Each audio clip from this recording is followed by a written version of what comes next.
How's it going, Bass and friends? Mr. Bass here. Today I am going to show you how to rig a Carolina rig, how to tie a Carolina rig, what to do for it.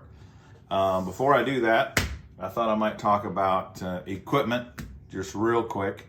What kind of rod and reel and line you're going to need for a Carolina rig. So a Carolina rig is a search bait, basically.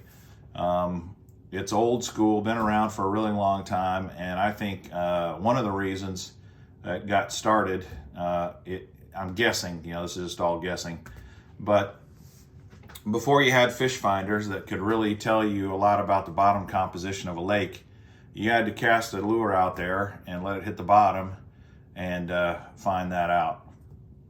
So a Carolina rig, because it has a heavy weight on it, is great for telling you what kind of a bottom composition you have, whether there's humps or dips, or rocks, shell beds, muddy bottom, grass. A Carolina rig is great for helping you learn about the bottom of your lake. And a lot of these old school fishermen, back before the days of really fancy fish finders, that's how they learned their lake composition, and they got really, really good at it just by using things like Carolina rigs.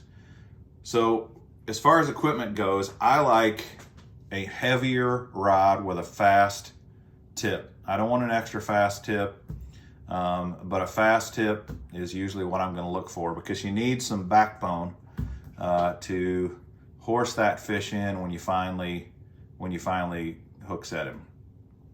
So let me show you a few rods that I use. So one of the rods that I like to use is a G Loomis NRX rod. These are beautiful, incredible rods. I absolutely love the NRX rod. They are very pricey though.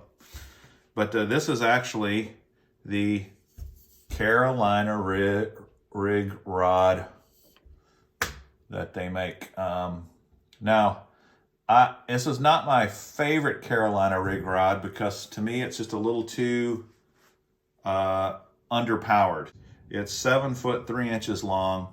It's got a fast tip. It's medium heavy, and it's rated for 1/4 to 3/4 ounce lures. And for me, I like to throw a heavier weight. Generally, I'm going to throw a 3/4 ounce or heavier. I will go down to a 1/2 ounce, but that's about as light as I ever go, and rarely do I throw a 1/2 ounce. This rod's rated for 3/4 ounce, and when you put a 3/4 ounce weight plus your hook and your swivel and your rattle and your lure, you're going to be well over 3/4 ounce. I will throw that a 3/4 ounce on this though. It can handle more than 3/4 ounce, but it still is a little light for me in that regard. Another rod that you might consider, I did a video recently on these new line of Proficiency rods. These are only $78 at Walmart, and this is a 7'6" heavy action rod. It doesn't tell whether it's a fast tip or an extra fast tip. I'm going to assume it's somewhere in between. It says it's rated for 1/4 to 1 ounce weight though. So any kind of a flipping stick you could use, as long as it's not too stiff. You want a little bit of action in that rod, but for $78 you could probably get away with this as a Carolina rig rod. 7'6" heavy action. My preferred rod is this one right here. This also is a G Loomis NRX rod. It's 7 foot 5 inch heavy fast action. It's a 894C. A 4-power rod for a Carolina rig rod to me is about perfect. I will go up to a 5-power, but generally speaking, this 4-power heavy, to me, a 4-power heavy is kind of a light heavy rod. And that fast action is really the tip that I like and what I'm looking for. This also says it's only rated for 5/16 to 3/4 ounce lure, but because it's that 4 power heavy, I know I can go up to a 1 ounce pretty easy. So this, generally speaking, would be my preferred rod. My reel of choice doesn't really matter on the reel per se. This is a Shimano Core. It's a 6:2 to 1 gear ratio, and I think that's just perfect. I also would put a 7:1 on here, no problem. I probably wouldn't go anything slower though than the 6:2 to 1. You could even put an 8:1 on if you really wanted, because your retrieve, if you're doing Carolina rig properly, you cast it out there, let the bait and the weight hit the bottom, and then the proper way really is just dragging that lure. Then you roll up your slack, drag the lure. Reel up your slack, drag the lure. Reel up your slack, drag the lure. So the speed of the reel doesn't matter a lot. The reason I want at least a 6:2 to 1 or a 7:1 is because once you hook the fish, then you might need to reel up quicker. And so that being said, 6:2 to 1, 7:1, somewhere around that, you're going to be just fine. The line as well, I think it needs to be a heavier line, just because of the type of technique you've got, and you're horsing a heavy, 5/16, 3/4 ounce weight, 1.5 ounces even, some guys do. You need a tougher line. And so I usually, 15 pounds about as light as I'll go, and usually I start around the 16, 17 pound range up to around the 20.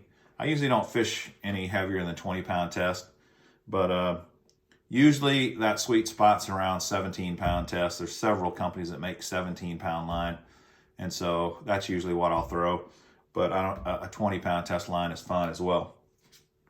So that's it. That's all you really need to know about equipment. So what are the components that make up a Carolina rig? The easy answer is this right here. That's it. This is a pre-rigged Carolina rig that you can purchase, and they work fine. I've used these plenty of times and they work great. They're much quicker than having all the components and tying them on yourself. But there are reasons why this may not be as effective as just Carolina rigging on a fishing line. But these are the components here: the swivel, the clacker, the spacer base. It's kind of a spacer clacker, a bead, and your weight. That's it. You don't need a pre-rigged setup. You can create your own. And you can do it a couple of different ways. You can take a bullet weight, or you can take one of these cylinder weights. And I'm gonna rig it up on a cylinder weight. This is a tungsten 3/4 ounce cylinder weight. You are trying to feel the bottom and figure out the bottom. So tungsten is going to give you more sensitivity and help you in that regard. But because you're not really trying to feel a bite with that weight, it does not need to be tungsten. Lead weights are just fine for Carolina rigs, if you so desire, and of course lead's cheaper. But I'm going to go with this cylinder weight. I'm going to go with a bead. I'm going to grab a swivel,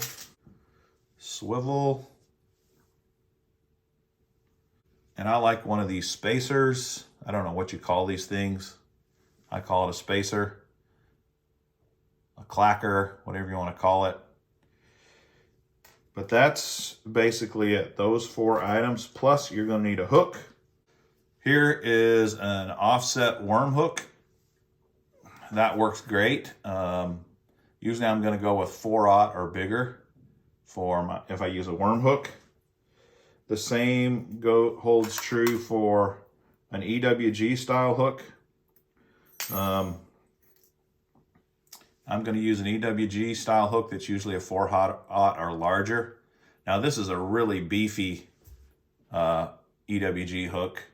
And you need I'd say you need a heavy duty hook. You don't need like a beast hook, but I would say a heavy duty hook. And there's different reasons and different times for why you might want to use a worm hook, like an offset worm hook, versus an EWG hook. For this demonstration, I think I'll just tie on the worm hook. Here's all the components: weight, bead, swivel, spacer, and this spacer is optional, and your hook. That's basically it. All right, so I've got my rod here. Gonna run out some line.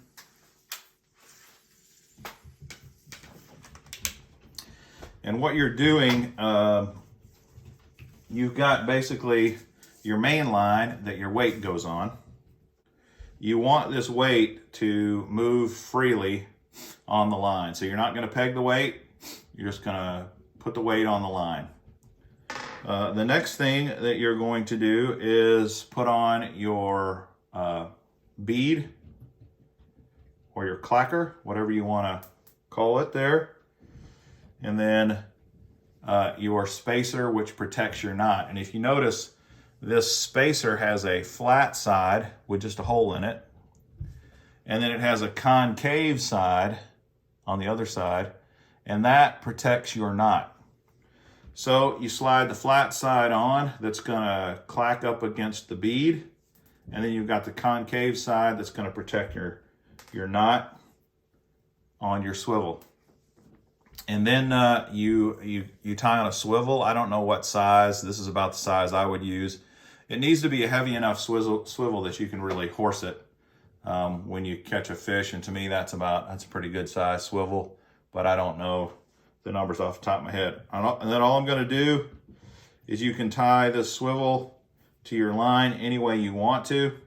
A lot of guys will tie a Palomar knot or a San Diego jam knot, or I just tie a quick uni knot. To me, I think uni knot for a 17 to 20 pound test line, I think it's strong enough that you don't really need a Palomar.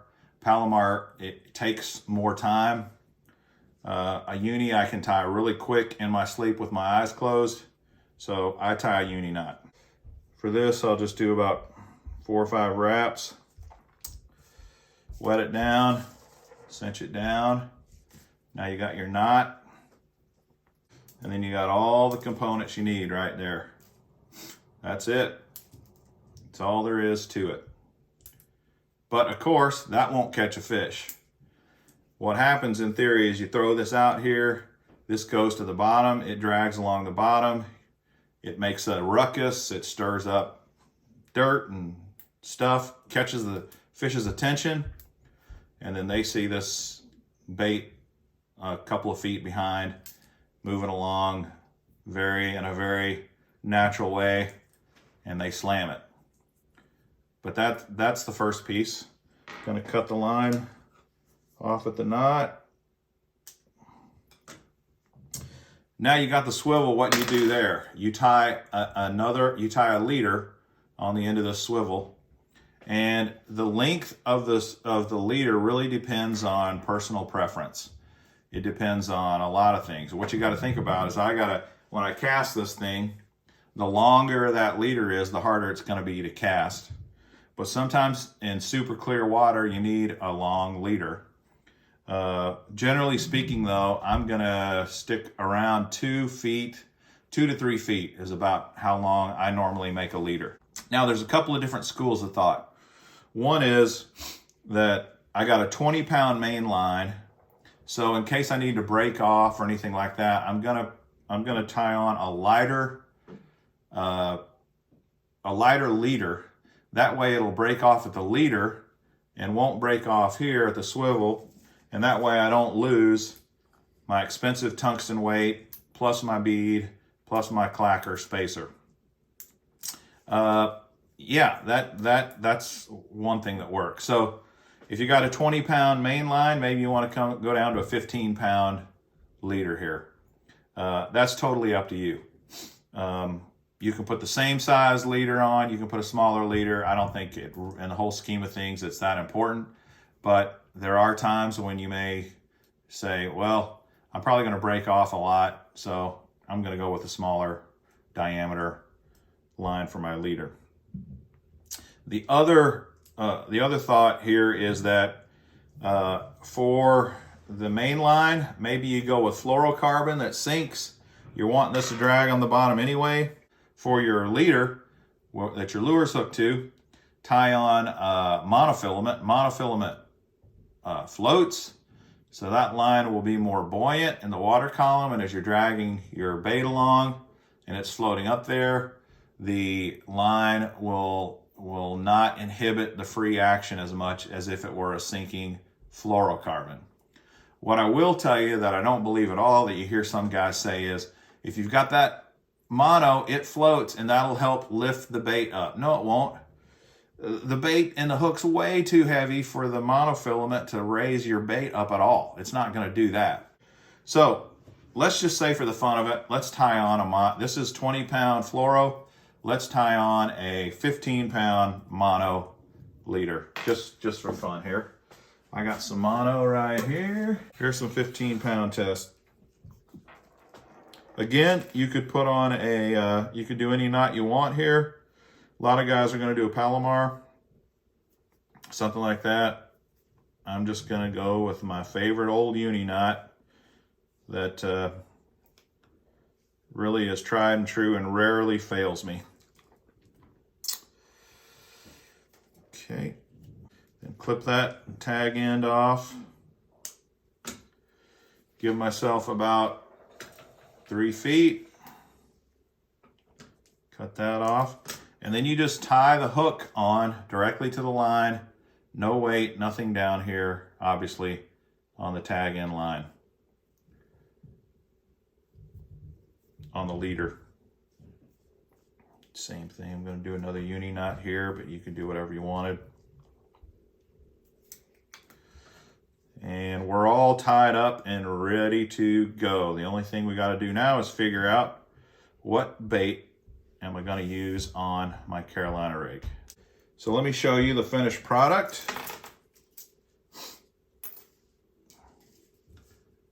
There's our weight, bead, clacker, swivel, then our lighter mono tied onto our hook. And as you can see, that weight's going to drag on the bottom, and in theory, your bait's going to float up. Do this number.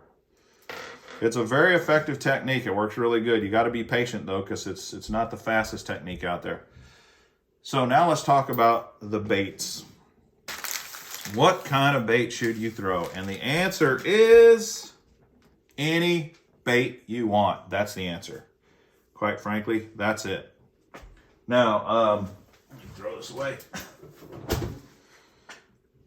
That being said, some baits are going to work better than others, obviously. I've got a handful here. Any one of these would work just fine. So here is a 4-inch Mega Claws by Grande Bass. This is a flipping creature bait. It's got appendages. And a lot of times I like to have appendages that flopping around on the end of my bait, Carolina rig bait. So this would be a good bait in my mind. It's one I would use. Another one that's very common that I have thrown many, many times, the lizard. A lizard is a great Carolina rig lure. It just is. When you drag this thing along the bottom, this tail gives action. These legs swirl around. Very lifelike. You can't go wrong with a lizard. Another tried and true bait that is going to work all the time is a baby brush hog or a full-size brush hog. I kind of cut my teeth on the full-size brush hog when I was learning how to fish with Carolina rigs. This is the full-size brush hog. It's a big profile. It's got a lot of appendages, and it moves a lot of water and stirs up a lot. And I think this by far is my #1 choice for Carolina rig baits. And its baby brother, the baby brush hog, is also an excellent choice. And you just have to know what size lure your fish are looking for. But brush hog by far my #1 choice. Lizard is probably #2. The mega claws I like because it's very similar to a brush hog and a lizard. There are other things. Worms. You can fish any kind of worm you want on a Carolina rig. The Cinco works just fine for Carolina rigs. Another worm that works great is any big old worm. And I like these worms with a speed tail. I think these are excellent for Carolina rigging. And in the hot summer months, these really big monster worms work just great. You also can fish, if you want to downsize your profile, a little more subtle lure, you can go with just a crawdad. This is a Zoom Ultra Vibe Speed Craw. I just call them speed craws.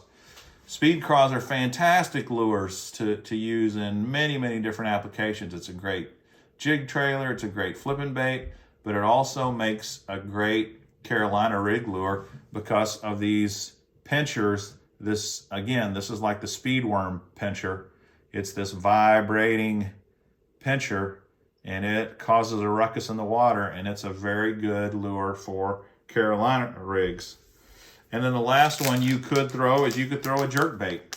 And when I say last, this is not least, because there's 1,000 other lures you could put on a Carolina rig if you wanted.